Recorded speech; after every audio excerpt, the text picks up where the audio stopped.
Et un reportage pour expliquer un peu plus sur le contexte entre la Chine et l'Australie. Plus de 3 mois après l'entrée en vigueur de l'accord de libre-échange sino-australien, certains secteurs de l'économie australienne observent déjà des bénéfices. Thank you.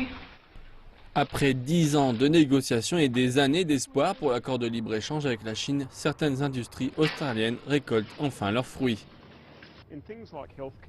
Dans les choses comme la santé, Blackmores a déjà pu signer des accords très significatifs grâce à la classe moyenne croissante et l'importance du bien-être et de la santé en Chine. Et dans les bâtiments des villes de premier et deuxième rang en Chine, les nouvelles clauses dans l'architecture autorisant les bâtiments australiens et l'expérience architecturale ont grandement bénéficié à leur réponse aux appels d'offres. L'agriculture est l'autre gagnant des baisses des droits de douane. Tout cela est accompagné d'une hausse de la demande pour les produits laitiers et le bœuf australien. Les prix du bétail sont assez élevés en Australie et nous nous attendons à une hausse de nos exportations vers la Chine. Les prix de la viande de mouton sont aussi assez bons en ce moment, donc nous observons de l'activité dans le secteur. Nous observons de l'activité dans l'industrie du vin. La Chine est déjà le plus grand partenaire commercial de l'Australie.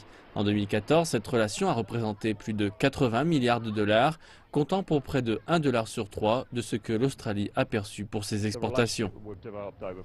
La relation que nous avons développée au cours des 40 dernières années en est encore à ses balbutiements. Et dans 100 ans, elle sera très importante. Mais l'on demande aux compagnies d'avoir un rôle plus actif maintenant, en particulier lorsque l'on voit la compétition mondiale pour s'octroyer une part de la classe moyenne croissante chinoise. Les entreprises doivent réellement prendre la balle et courir avec. Le gouvernement ne peut pas créer des activités et les faire fonctionner proprement. Il peut par contre être un facilitateur et un ouvreur de portes. Mais nous devons réellement prendre l'avantage de l'opportunité qui s'offre à nous.